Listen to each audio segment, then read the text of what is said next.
Hello friends, welcome back to our channel always Tandipa. তোমরা সবাই কেমন আছো? আশা করি তোমরা সবাই খুব ভালো আছো, আর আমরাও কিন্তু খুব ভালো আছি।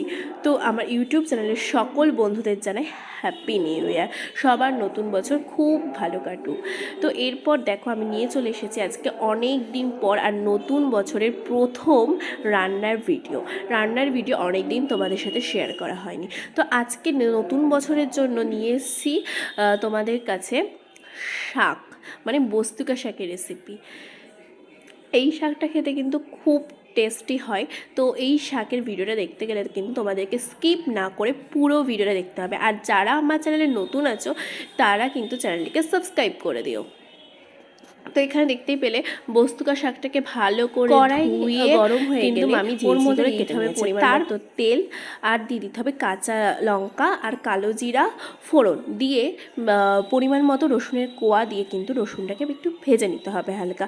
রসুনটা হালকা ভাজা হয়ে আসলে তারপরে দিয়ে দিতে হবে ডুমো ডুমো করে কেটে রাখা বেগুন। এরপর দিয়ে দিতে হবে পরিমাণ মতো লবণ আর পরিমাণ মতো হলুদ। পরিমাণ মতো লবণ আর হলুদটা দিয়ে কিন্তু বেগুনটাকে ভেজে নিতে হবে। আর শীতকালে আমরা সবাই জানি শাক কিন্তু খাওয়া শরীরের পক্ষে খুবই উপকার। শাক সবজি এগুলো খাওয়া খুবই উপকার। তো সেই জন্য শীতকালে বলে না, সবসময় শাক সবজি খাওয়া খুব উপকার। তো সেই জন্য আজকের রেসিপিটা বস্তুকা শাকের। তো এরপর দেখো, বেগুনটা হালকা ভাজা হয়ে গেলে তারপরে কিন্তু কেটে রাখা শাকটা দিয়ে দিতে হবে। কেটে রাখা শাকটা দিয়ে ভালো করে নাড়াচাড়া করে কিন্তু কিছুক্ষণের জন্য ঢাকা দিয়ে রেখে দিতে হবে। আর এই শাকটা কিন্তু খেতে খুব টেস্ট হয়। যেসব বাচ্চারা শাক খেতে চায় না, তোমরা যদি এইভাবে শাকটা করে দাও দেখবে তারা অবশ্যই খাবে। তো এরপর দেখো কিছুক্ষণ পর ঢাকনা কিন্তু তুলে নিয়েছি। ঢাকনা তুলে এরপরে দেখো শাকটা কিন্তু সেদ্ধ হয়ে কিন্তু গলে গেছে, আর শাক থেকে দেখছো কতটা জলও বেরিয়েছে। তো এরপরে দেখো শাকটা ভালো করে নেড়ে চেড়ে ভেজে নিয়ে কিন্তু যখন হয়ে আসবে নামানোর কিছুক্ষণ আগে কিন্তু কাঁচা তেল দিয়ে দিতে হবে। কাঁচা তেল 3-4 চামচ দিয়ে কিন্তু ভালোভাবে আবারও নেড়ে চেড়ে নিতে হবে।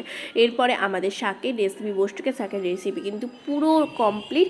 আর তোমাদের কেমন লাগলো এই রান্নাটা সেটাও জানাতে একদম ভুলো না।